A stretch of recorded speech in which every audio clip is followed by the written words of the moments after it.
Kiedy car Rosji podbił teren obecnej Estonii na początku XVIII wieku, wyszedł z inicjatywą założenia letniej rezydencji, która obejmowała 70 hektarów.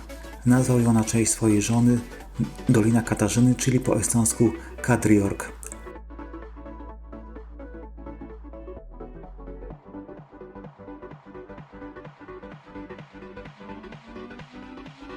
Za mną możecie Państwo zobaczyć pałac Kadriorg, który znajduje się w parku o tej samej nazwie. Powstał on z inicjatywy cara Rosji Piotra I, aczkolwiek car ten nie doczekał końca budowy tego parku.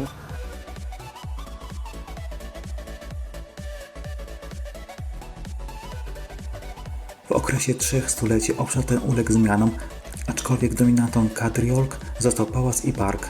Pałac został wniesiony na wzór ówczesnych włoskich pałaców. Z kolei ogród zawiera włoskie tarasy, duńskie kanały i francuski układ przestrzenny. W XIX wieku Kadriorg funkcjonował jako resort, głównie dla mieszkańców Petersburga.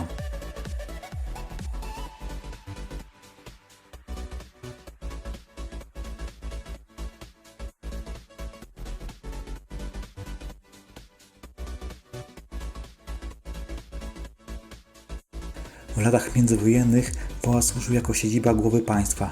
W 1938 roku wybudowany został nowy gmach w parku, który pełni dzisiaj rolę pałacu prezydenckiego. Kadriorg jest także ważnym ośrodkiem sztuki w mieście. Znajduje się tutaj kilka muzeum, m.in. Muzeum Dom Piotra I, Muzeum dla Dzieci, a także Muzeum Sztuki Zagranicznej.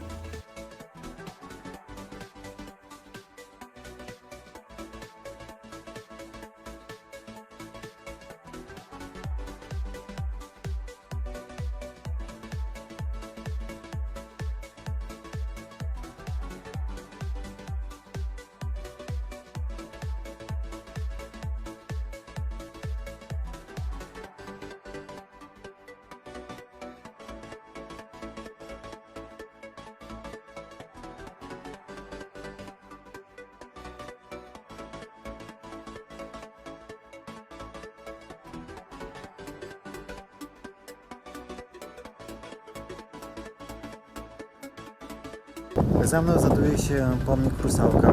Jest on związany z katastrofą pacernika rosyjskiego, która miała miejsce w roku 1893. Zginęło w tej katastrofie 177 marynarzy i ten pomnik powstał ku ich pamięci. Przedstawia on anioła, który trzyma w ręku krzyż i w ten sposób błogosławi wszystkim służącym na morzu. W ogóle miejsce, w którym teraz jestem, jest w takiej przebudowie. Widać, buduje tutaj się różnego rodzaju bulwary, ciągi piesze dla mieszkańców miasta. Jest to w sumie dobry pomysł.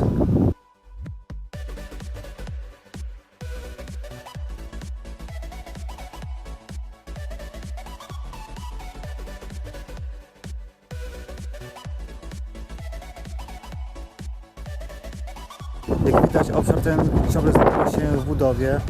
Dopiero co zostały posadzone młode rośliny. W ogóle zamierzam teraz udać się do dzielnicy o nazwie Kalamaja. Jest to obecnie dzielnica hipstersów. A wcześniej była to w sumie obszar przemysłowy o dosyć nieciekawej i bezpiecznie.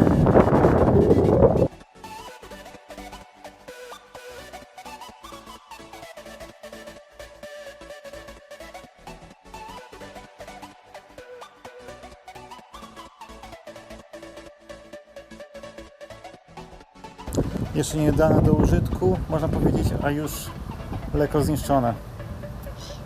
Graffiti. Tuż za mną znajduje się Zatoka Fińska, czyli jedna z zatok Morza Bałtyckiego. A co do Kalamaja, jak każde miasto ma taką dzielnicę hipsterską, takie duże miasta jak załóżmy Wilno, czy Kraków, czy Wrocław, czy Londyn mają dzielnice hipsterskie, tak samo Tallin ma taką dzielnicę.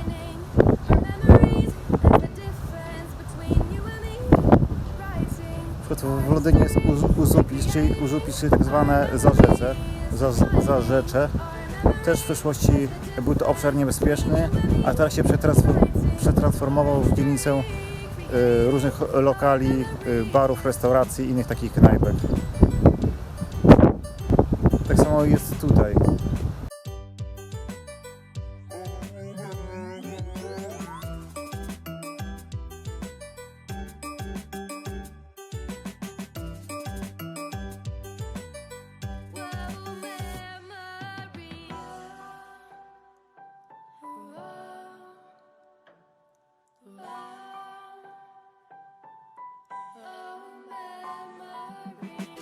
Defining our memories, the difference between you and me. Writing our history, creating our memories. Kalamaja znajduje się pomiędzy Starym Miastem a Wybrzeżem w pobliżu stacji kolejowej. Można tu podziwiać kolorowe drewniane domy mieszkańców z niższych sfer. W ogóle Kalamaja oznacza po estonsku dom rybny. Obszar ten od XIV wieku był zamieszkany przez ludność związaną z morzem, rybaków, żeglarzy, sprzedawców ryb i rzemieślników. Kiedy w 1870 roku wybudowano linię kolejową do Petersburga, Kalamaja stała się terenem przemysłowym. Co się z tym wiąże, zaczęto budować tutaj domy dla robotników. Obecnie znajduje się tutaj około 500 drewnianych domów, większość z nich została zbudowana w latach 30. i 40. XX wieku. Say the future's on its way.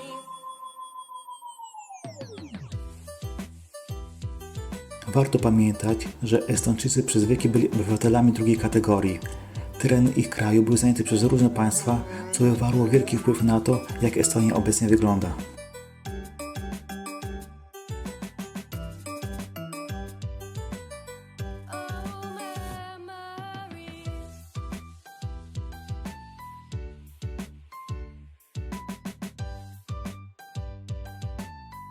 Oh, memories.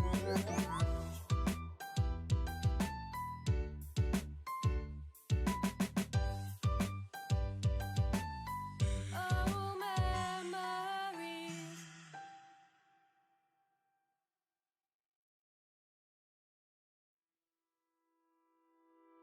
We can't change that, everything will always change, but we'll remember this as it is today. Kalamaja jest najszybciej rozwijającym się obszarem stolicy Estonii. Obecnie dystrykt ten posiada specyficzną, hipsterską atmosferę. Centrum Kalamaja stanowi kompleks starych magazynów i budynków przemysłowych, pełnych kawiarni, barów, restauracji, ekosklepów, a także galerii i butików. Our history.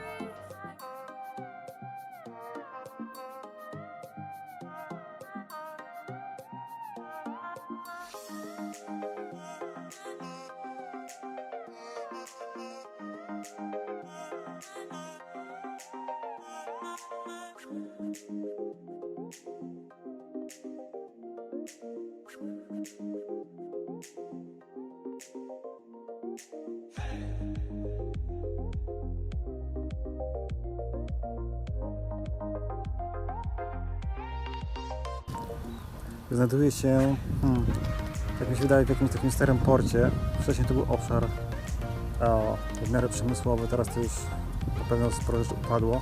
W ogóle fajna miejscówka, żeby stworzyć tu sporo różnych restauracji, barów. Jako miejsce, nie wiem, spotkań ludzi młodych. W ogóle tam za mną na górze, jak widać, niektórzy imprezują bez żadnych lokali. Przynoszą piwo i siedzą na murku.